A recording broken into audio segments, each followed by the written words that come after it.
Party نے جو کل اعتراضات اٹھائے ہیں کہ جو بجٹ ہمارے سامنے رکھا گیا تھا اس کے اپوزٹ چیزیں جو ہیں وہ سامنے آئی ہیں، تو کون کون سی ایسے پوائنٹس تھے یا کون سی ایسی چیزیں ہیں جو لائی گئی ہیں جو پیپلز پارٹی کو نہیں پتہ تھی؟ دیکھیے، بہت زیادہ تفصیل میں تو اس وقت میں نہیں جا سکتی ہوں، کیونکہ ایک بہت ہی طویل ڈسکشن کے بعد اور متعدد میٹنگز کے بعد اس نتیجے پر ہم پہنچے تھے کہ قومی مفاد میں نیشنل یونٹی اور نیشنل اسپرٹ کے تحت جو ہماری سیکیورٹی اور ڈیفنس کو اس وقت ضرورت ہے، ہم سب مل کر ان کے لیے کنٹریبیوٹ کریں گے. چونکہ وفاق نے ایک فگر دیا تھا کہ جی ہم اس فگر سے زیادہ نہیں کنٹریبیوٹ کر سکتے ہیں، ہمارے پاس جمع کرنے کی صلاحیت نہیں ہے، کلیکٹ کرنے کی صلاحیت نہیں ہے. اور آپ نے دیکھا ہے کہ اسمبلی کے فلور پہ بھی وہ یہی باتیں کر رہے ہیں کہ ہم اپنی کلیکشن اچھی نہیں کر سکتے، اس لیے پیٹرولیم لیوی لگا دیتے ہیں، جو کہ زیادتی ہے سرحد لوگوں کے ساتھ.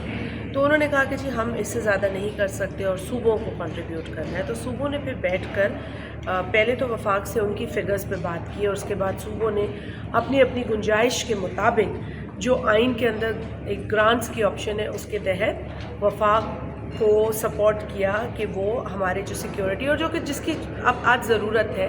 آپ نے دیکھا ہے خطے میں کس طریقے سے معاملات ہوئے ہیں، اور خاص طور پہ بھارت کے ساتھ جو کشیدگی ہماری بڑھی اور بھارت نے انپرووک جو حملے کیے، اس کے پیش نظر ہمیں اپنے دفاع کو مضبوط کرنا ہے، اپنی سیکیورٹی کے اوپر فوکس کرنا ہے. تو لہٰذا پاکستان پیپلز پارٹی نے بھی جو ہماری سندھ میں حکومت یا بلوچستان میں حکومت ہے، ان کی طرف سے بھی اس طرح کی کنٹریبیوشن ہوئی.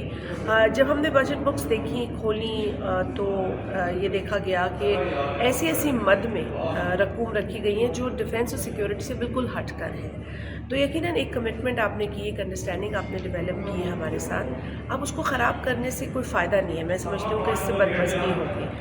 بجٹ کو اب جن حالات میں بھی آپ پیش کر رہے ہیں، جو بھی آپ کو دشواریاں ہیں یا نہیں ہیں، ہمیں جو آپ نے بتایا ہے، آپ کو اس کمٹمنٹ پر قائم و دائم رہنا چاہیے. وزیر اعظم صاحب کے ساتھ ہم نے کام کیا ہے اور اچھا ہمارا ان کے ساتھ وقت گزرا ہے 15 ماہ کا.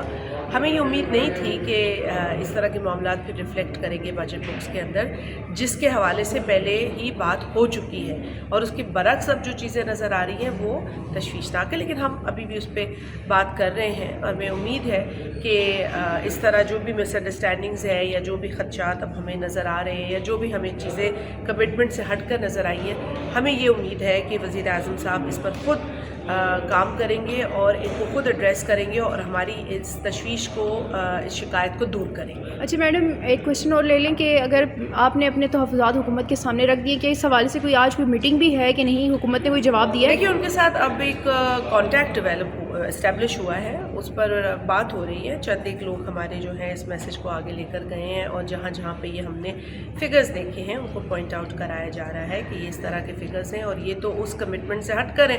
اور اگر آپ کو اپنے لیے اس طرح کے پیسے رکھنے تھے تو پھر آپ صوبوں کے ساتھ زیادتی کیوں کر رہے ہیں؟ کیونکہ صوبے اپنی عوام پہ خرچ کرنا چاہتے ہیں، اور اگر صوبوں کو آپ کہہ رہے ہیں کہ جی آپ کی مجبوری ہے اور آپ اتنا کر سکتے ہیں اور اس سے زیادہ نہیں کر سکتے، تو پھر آپ کیوں وہ اخراجات دوسری طرف لے کر جا رہے ہیں؟ تو یہ ایسی چیزیں ہو سکتا ہے کہ بجٹ بک کے اندر کچھ غلط لکھا ہو. ہم یہ نہیں کہہ رہے، ہم ابھی بھی بینیفٹ آف ڈاؤٹ دیتے ہیں. ہو سکتا ہے بکس میں کچھ غلط چھپ گیا ہو. So we want to make it clear کہ اس طرح کی کوئی معاملات ہونے سے پہلے یا کشیدہ ہونے سے پہلے ہم اس کو کلیئر کرانا چاہتے ہیں.